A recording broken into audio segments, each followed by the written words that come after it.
ያ ተመልሰን መጥተናል። ክቡራን አድማጮቻችንና ተመልካቾቻችን አሁን ዛሬ ሰርፕራይዝ የምላችሁ ነገር ይሄ ከኋላ የምትመለከቱት ሐይቅ ነው። ይህ ሐይቅ በበጋ ወቅት ለመዝናኛ፣ ለሰርግ፣ ለብዙ ነገር ይጠቀሙበታል። ጀልባ እዚህ ላይ ይመሰመሳል። በልጆች ይጫወታሉ በጀልባ። ሀብታሞች እዚህ የሚንፈላሰሱበት ቦታ ነው። አሁን ግን ተቀይሮ ወደ በረዶነት ይህን የሚያክለው ትልቅ ሐይቅ ነው። እኔ ሐይቅ ላይ ተራምጄ ነው ቅድም ያሳየኋችሁ ማለት ነው። ሐይቅ ላይ ማለት የበረዶ ግግሩ ላይ ነው ሄጄ ነው ያሳየኋችሁ። ወደ አሁን ምንድን ነው የሚደረገው? ካምፕ ይደረግና አሳ ይጠመድበታል። ድሪል ያደርጋሉ፣ ወደ ውስጥ ይቆፍሯሉ በማሽን ማለት ነው። እና ትልቅ መኪና እዚህ ይካሄዳል ማለት እላው ላይ ማለት ነው። ይሄ አላስካ አይደለም ወይ ደግሞ ኖርዝ ፖል ወይም ሳውስ ፖል አይደለም። በዚሁ በውጪ ባለው በአሜሪካ ውስጥ ነው የሚገኘው ማለት ነው። ልክ አንዳንድ ሰዎች አሜሪካን እንደ እንትል ነገር ነው የሚያዩት። ግማሹ ፓርት ኃይለኛ ሙቀት ያለበት፣ ግማሹ ፓርት ደግሞ ኃይለኛ በረዶና ቅዝቃዜ ያለበት ቦታ ነው። በውጭም ዓለም በኢሮፕም እንደዛ ነው። ነገር ግን እዚህ አካባቢ አንዳንድ ስቴቶች በጣም ኃይለኛ ቅዝቃዜ ያለበት ነውና ስለዚህ ይህንን ለማሳየት የፈለኩበት ምክንያት ምንድን ነው? አንደኛ እነሱ ያሉትን ጸጋዎች እንዴት ነው የሚጠቀሙበት? አራቱም ወቅቶች አሉ። ጸደይ፣ በልግ፣ ክረምትና በጋ አላቸው።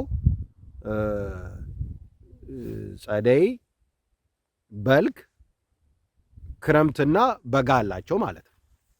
እኛ ሀገር ኦልሞስት እንትን ነው የሚታየው ማለት ክረምትና በጋ፣ አንዳንድ ጊዜ ጸደይ ይታያል ማለት ነው። የበልግ ወራት የምናየበት መከር የምንለው ነው። ነገር ግን ሲጠቃለል ወደ ሁለት ነው የሚጠቃለለው በእኛ ሀገር ማለት ነው ያለው ሪያል። እዚህ ሀገር ግን አራቱንም ማየት ይቻላል። ሰዎች በዚህ በክረምት ወራት ያሉትን ጸጋዎች ያሉትን የተፈጥሮ ሁኔታዎች በስነ ስርዓት ይጠቀሙበታል። በስነ ስርዓት ቴክኖሎጂን አባቶቻቸው በጣም በሚገርም ሁኔታ ከድሮ ጀምሮ እንዴት እዚህ ውስጥ መኖር እንደተቻለ ማለት ነው ያሉት ላይ እያጠፉት ሳይሆን እየደረቡ እየጨመሩ ነው እንትን የሚሉት ማለት ነው። ስለዚህ ይሄ ነገር ምንድን ነው የሚያስተምረን? ባለን ላይ እንዴት መስራት እንደሚቻል ማለት ነው። በጣም አስቸጋሪ በሆነ ቴክኖሎጂን አባቶቻቸው በጣም በሚገርም ሁኔታ ከድሮ ጀምሮ እንዴት እዚህ ውስጥ መኖር እንደተቻለ ማለት ነው ያሉት ላይ እያጠፉት ሳይሆን እየደረቡ እየጨመሩ ነው እንትን የሚሉት ማለት ነው። ስለዚህ ይሄ ነገር ምንድን ነው የሚያስተምረን? ባለን ላይ እንዴት መስራት እንደሚቻል ማለት ነው። በጣም አስቸጋሪ በሆነ አየር ሁኔታ ውስጥ ስራ አይቆምም። በምንም ተአምር ይደሰቱበታል። ልጆች ይንሸራተቱበታል። የመንሸራተቻ እንትን አለ። ይሄ በረዶ መንሸራተቻ ይሆናል። እንደ ጸጋ ነው የሚጠቀሙበት። ይሄ በረዶ ደግሞ ማሳ ላይ ስተኛ ደግሞ ያ ማሳ ውስጥ ምን ይሆናል? ከቀለጠ ምድሩን ውስጥ ገብቶ እንትን ይሆናል፣ ያረሰርሰዋል ማለት ነው። ለምርት ይሆንላቸዋል። ኃይለኛ ምርት ይመረትበታል። በጣም ኃይለኛ ሀብታም ገበሬ ያለበት ቦታ ማለት ነው። አንዱ ይሄ ነው። በሌላ መልክ ደግሞ በዚህ ወቅት ደግሞ ሂተር ነው የሚጠቀሙበት ሁሉ ቦታ ማለት ሙቀት ይጠቀሙበታል። ያለዛ መኖር አይቻልም። ውጪ እንትን ማለት አይቻልም። በጣም ኃይለኛ ይሄ አሁን ጆሮዬ እንደዚህ በደረ ቃሽ ነው የሚለው መንካት አልችልም እና በጣም አስቸጋሪ ነው። ሁለተኛ በበጋ በሚሆንበት ፀሐይ በሚሆንበት ጊዜ ኤር ኮንዲሽን ያለዛ መንቀሳቀስ አይቻልም። ከባድ ነው። አያችሁ ያለውን ልዩነት ራሱ ያለውን ልዩነት ማለት ነው። ተፈጥሮን እንዴት አስማምቶ መጠቀም እንደሚችሉ አይዲያ አለ፣ ቴክኖሎጂ አለ፣ ሀሳቡ አለ፣ ትጋቱ አለ። እኛ ጋር ወደኛ ስንመለስ ግን ብዙ ነገር ፈጣሪ ለኛ አዳልቶልናል። እግዚአብሔር ለኛ ሰጥቶልናል ጸጋ በሁሉም ዘንድ።